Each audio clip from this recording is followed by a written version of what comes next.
Product unpacking display.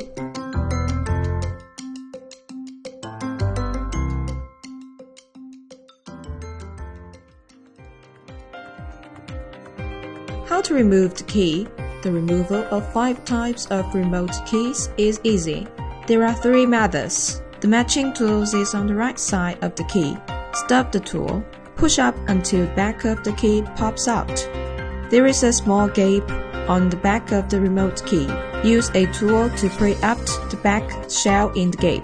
Pull both sides of the remote key apart firmly with your hands. Take out the shell of the other half of the remote key. Continue to disassemble the shell of the remote key with the chip.